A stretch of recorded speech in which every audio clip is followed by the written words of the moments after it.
देश के विकास में गति बढ़ाने के लिए देश के कुछ स्ट्रक्चरल चेंजेस करने में, पॉलिसीज को बदलने में कई चर्चाएं हुई।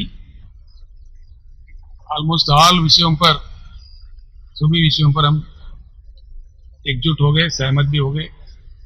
आगे चल के मिलकर काम करने के लिए हमने तय किया है, क्योंकि देश में भी काफी अन्य लोग हैं, हमारे भाई बंधु हैं, जो हम कायल लोग हम जैसा सोचते हैं। उन लोगों से भी मेरा बातचीत हो रहा था, उद्धव जी का भी बातचीत हो रहा था। कुछ ही दिनों में हैदराबाद या किसी अन्य स्थान पर हम सभी लोग मिलेंगे, बैठेंगे, बातचीत करेंगे, एक रास्ता तय करेंगे क्या करना चाहिए। इतना तो मैं जरूर करना चाहूंगा इस खुशी के मौके पर, इस अच्छे मौके पर। हम दोनों भाई लगते हैं इसलिए कि हमारा 1000 किलोमीटर का बॉर्डर है। महाराष्ट्र सरकार की मतलब कोऑपरेशन से हमने बहुत ही अच्छा प्रोजेक्ट बनाया, जिससे हमारा तेलंगाना का किस्मत खुल गया।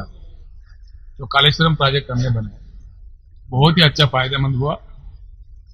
और आगे चल के भी महाराष्ट्र के साथ हमको दोस्ती निभानी है, प्यार से काम लेनी है, क्योंकि बहुत ही लंबा बॉर्डर, 1000 किलोमीटर करीब बॉर्डर हमारा लगता है तेलंगाना और महाराष्ट्र। कईयों चीजों में हम दोनों को मिलकर काम करना पड़ता है, एक दूसरे का मदद करना पड़ता है कई विषयों में। तो हम लोग उसमें भी काफी अच्छी आज बात हुई, कुछ मुद्दे थे उसमें भी बातें हुई, उसमें भी सहमति जुट गई। और देश के राजनीति, जो कि दो राजनीति जब मिलते हैं तो ऑटोमेटिकली राजनीति की बात आता ही है। आज जिस प्रकार का देश चल रहा है, इसमें बदलाव आना चाहिए, क्योंकि 75 साल के आजादी के बाद जो संभावित रूप से जो चीज होना था वो नहीं हुआ। हम लोग एक बात पे तो सहमत हो गए कि देश में एक बड़ी परिवर्तन की जरूरत है। देश को परिवर्तित होना चाहिए। देश के युवा को, नौजवान को, देश का जो इको है, देश का जो माहौल है, उसको खराब नहीं करना चाहिए। इसी तरीके से इसको ले जाना चाहिए अच्छी तरीके से। सभी लोग अच्छे प्यार से मिलजुल कर काम करें, एक मजबूत हिंदुस्तान को बनाए, ये हम दोनों चाहते हैं। और हमारे अन्य लोगों से भी बात करके, बाकी लोग हमारे जो दूसरे रीजनल पार्टी के भी लोग हैं, नेशनल पार्टी के भी लोग हैं, कई लोग हैं, सबसे हम लोग बातचीत करेंगे। मैं समझता हूँ महाराष्ट्र से जो भी मोर्चा निकलता है वो बहुत कामयाब होता है। शिवाजी महाराज का और बाला साहब ठाकरे का मराठा योद्धाओं से जिस देश को जो प्रेरणा मिली है, उसी प्रेरणा के साथ हम लोग चलना चाहते हैं, क्योंकि जुल्म के साथ हम लड़ना चाहते हैं, नाजायज कामों के साथ हम लड़ना चाहते हैं, लोकतंत्र के लिए हम लोग लड़ना चाहते हैं। एक अच्छी पैगाम, एक अच्छी शुरुआत आज वर्षा से, महाराष्ट्र मुख्यमंत्री जी श्री उद्धव ठाकरे जी से यहाँ से निकल रहा है। मैं समझता हूँ कि इसके लिए बहुत अच्छी बात हो जाएगा।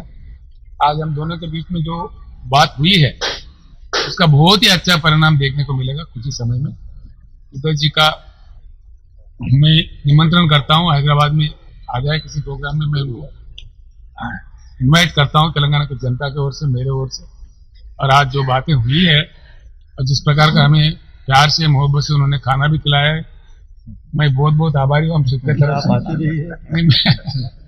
महाराष्ट्र से जो प्यार मिला है, उस प्यार को हम बांध के ले चल रहे हैं और उसी प्यार हम लौटाने की कोशिश भी करेंगे। धन्यवाद।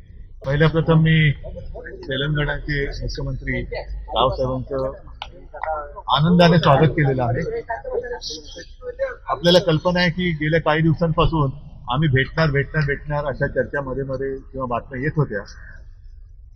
तो दिवस आज प्रत्यक्ष उलगला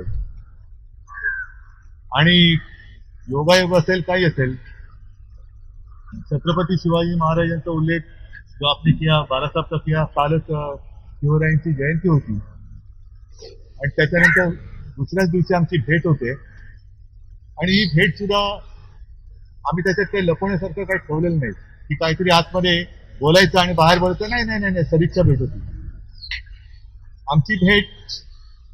जसं संजयनी पण सांगितलं आणि स्वतः तेलंगणाचे मुख्यमंत्री साहेब म्हणाले की देशात जे काय वातावरण चाललेलं आहे, दिवसागणिक गढूळ होत चाललेलं आहे, राज्यकारभार दूर राहिला, पण सुडाचं राजकारण हे अत्यंत खालच्या पातळीवरती सुरू झालेलं आहे.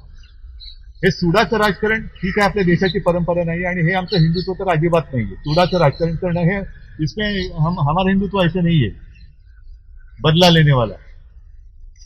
तर ह्या गोष्टी जर का अशा चालू राहिल्या तर देशाला शेवटी भविष्य काय, भवितव्य काय जे आहे तेच जर का मागील पानावर पुढे चालू ठेवायचं असेल तर मग ठीक आहे, मुख्यमंत्री कोणी बनेल, पंतप्रधान कोणी बसेल, पण देशाचं काय होईल हा एक विचार कोणीतरी करायला पाहिजे होता. तो आजपासून आम्ही करायला सुरुवात केलेली आहे. म्हणजे आज काय नव्याने आम्हाला काय साक्षात्कार झाला याच्यातला भाग नाही, पण सुरुवात कोणी करायची ती सुरुवात आम्ही करतो आहोत. साहजिकच आहे, देशाचा विचार याच्यात आहेच, पण संपूर्ण देशामध्ये राज्य एकमेकाचा शेजार धर्म विसरलेली आहेत. जो उल्लेख आता झाला की 1000 किलोमीटरची सीमारेषा महाराष्ट्र आणि तेलंगणाला एकत्र आहे. आम्ही सख्खे शेजारी आहोत, पण राज्यामध्ये सुद्धा एक चांगलं वातावरण राहिलं पाहिजे. नाहीतर प्रत्येक जण आपापला एक काहीतरी इरादा घेऊन पुढे चाललाय. राज्य गेल्या खड्ड्यात, देश गेल्या खड्ड्यात, हे राजकारण हे देशाला परवडणार नाही. आणि म्हणून एका नव्या विचारांची आज सुरुवात झालेली आहे. त्याला थोडासा आकार उकार यायला थोडासा अवधी लागेल, जरूर लागेल. आणि प्रयत्नांची एकदा सुरुवात केल्यानंतर मेहनत तर करावी लागणार. आणि मला खात्री आहे की शेवटी जे देशाचे मूलभूत प्रश्न आहेत त्याला हात न घालता दुसऱ्याला बदनाम करण्याचा जो एक प्रकार सुरू झालेला आहे, म्हणजे स्वतः काय केलं, मी काय केलं ते मला सांगण्याची गरज नाही, पण तुम्ही काय काय नाही केलं ते पण आम्ही कसं खोट्या पद्धतीने सांगतोय, हा कारभार हा मोडायला पाहिजे. आणि त्याच्यासाठी एक चांगली दिशा आज आम्ही दोघांनी मिळून ठरवलेली आहे आणि त्या दिशेने जायचं ठरवलेलं आहे. पुढे पुढे प्रत्येक पावलावरती जशा काही घडामोडी होतील, जशी काही प्रगती होईल त्याची कल्पना आपल्याला सगळ्यांना दिली जाईल. मी एवढं सांगू. थँक्यू. आता त्याच्याबद्दल काही बोलायचं नाही. आता आम्ही दोघांनी सुरुवात केली आहे. यांनी देखील भेट घेतली होती मिलिंद ममता बनर्जी भी मिले थे. तभी कांग्रेस को बाहर रखे इस तरह का तीसरी आघाड़ी होनी चाहिए, यही उन्होंने कहा था. मैं आपको एक बात साफ बताना चाहूंगा. आज एक शुरुआत हुआ है हम दोनों के बातचीत से. हमने साफ बता दिया है कि इसमें कोई ज्योतिष करने की जरूरत नहीं है. हम देश के दूसरे अन्य नेताओं से हम लोग बात करेंगे, खुलकर बात करेंगे, किस प्रकार का मतलब चीज बनना चाहिए, किस प्रकार का शुरू होना चाहिए, उसका जल्द से जल्द तय होगा. तब हम आपको बता देंगे, देश के सामने भी. सर, एक सवाल था कि केंद्रीय जांच एजेंसियों का केंद्र सरकार इस्तेमाल कर रही है, ऐसा आपको लगता है? बहुत बुरा इस्तेमाल हो रहा है, इसमें कोई शक ही नहीं है. बहुत ही बुरा इस्तेमाल हो रहा है, जो नहीं होना चाहिए था. गलत बात हो रहा है, सुनिए ना, गलत बात हो रहा है, इसको हम खंडन करते हैं. इसका केंद्र सरकार का नीति बदलना चाहिए. अगर नहीं बदलते तो वो अपना भुगतेंगे आगे चल के. इसमें कोई किसी का जाना नहीं है. ऐसी चीज तो कहीं देख चुके हैं देश. Thank you. पहले तो मैं माननीय पवार जी का बहुत बहुत धन्यवाद देता हूं. उन्होंने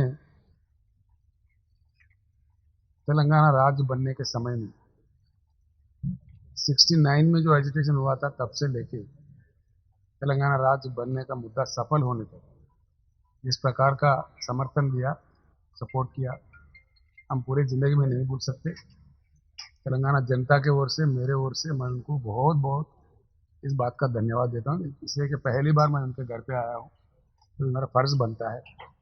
तो हमारे बुजुर्ग है, हमारे सीनियर नेता है, हम आज उनसे सलाह मशवरा भी करने आए हैं कि देश ठीक से नहीं चल पा रहा है.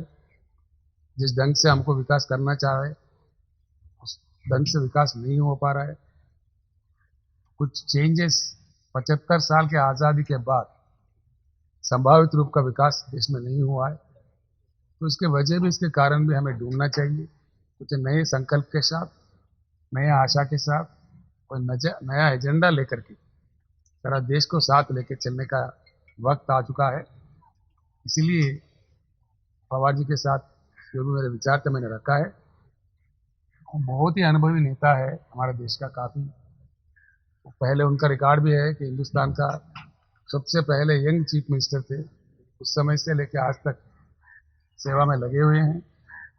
तो उन्होंने मुझे आशीर्वाद दिया है और बता दिए कि बिल्कुल काम करने का जरूरत है इस देश में, इस बात पे हमारे सहमति हो गई है। जल्द से जल्द हम देश के अन्य लोगों से, जो अन्य पक्ष है, जैसा प्रफुल्ल भाई ने कह रहे थे, सभी से हम बात करेंगे और सभी मिलकर के इकट्ठा बैठेंगे। हो सकता है हम बारामत में भी मिले, पवार जी के पास ही सभी आके मिले, ऐसा भी एक प्रपोजल है। तो सभी लोगों से बात करके एक बैठक होगी जल्द से जल्द। हमारा कई लोगों का जो भी हमारे साथ वेवलेंथ जोड़ना चाहते हैं, हमारे साथ कंधे से कंधे मिलकर चलना चाहते हैं, उन सारे लोगों को जोड़ के काम को शुरू करेंगे। इतना आज तय हुआ है जो कि हमको सभी लोगों से बातचीत करके एक रास्ता अच्छा निकालने का समय तो लगता ही है। उसके बाद ही विस्तार रूप में हम देश के जनता के सामने एक एजेंडा पेश करेंगे। हमारा टाइम टेबल, हमारा कार्याचरण जो भी होगा वो सारे देश के सामने रखेंगे। धन्यवाद। हम हमेशा कोई भी जो राजनीतिक पार्टी के लोग इकट्ठा मिलते हैं तो हमारा डिस्कशन हमेशा पॉलिटिकल लाइन पर होता है। तो आज की मीटिंग अलग मीटिंग, आज की मीटिंग इस तरह से अलग थी कि आज देश के सामने जो समस्या है, चाहे अनएम्प्लॉयमेंट हो, चाहे गरीबी हो, चाहे भूखमरी हो, चाहे किसानों की आत्महत्या हो, पूरे देश के ऊपर ये जो स्थिति है, इससे रास्ता निकलने के लिए हम लोगों ने मिलकर क्या करना चाहिए, आज ये हमारी जिम्मेदारी सबसे ज़्यादा इम्पोर्टेंट है। ये बात पर यहाँ डिस्कशन हुआ। पॉलिटिकल डिस्कशन ज़्यादा नहीं किया इसीलिए कि डेवलपमेंट के इशू आज मेरे महत्व के हैं और ख़ास तौर पर तेलंगाना में, पूरे देश में कहीं भी नहीं इस तरह से कुछ कदम किसानों की भलाई के लिए जो उठाए हैं, एक रास्ता तेलंगाना ने देशवासियों को दिखाया है। और इसलिए जो वहाँ के नेता और उनके सब साथी यहाँ आए थे, इन सभी से हमारी बात यही हो गई, डेवलपमेंट डेवलपमेंट डेवलपमेंट। आज जो इशूज है, खासकर जैसे उन्होंने कहा बेरोजगारी और गरीबी, इससे कैसे छुटकारा लेना, इस पर ही डिटेल डिस्कशन हुआ। और ऐसे डेवलपमेंट इशूज के लिए एक बैठकर पूरे देश में एक अलग माहौल बना सकते हैं, तो वो माहौल बनाने के लिए कोशिश करनी चाहिए। और इसके लिए फिर बैठेंगे, कहाँ बैठना है, कब बैठना है, ये तय करेंगे। जो उनका सलाह आएगा, जो उनकी सूचना आएगी, इस पर हम सब लोग उसी जगह पर मौजूद रहेंगे। Thank you. Thank you.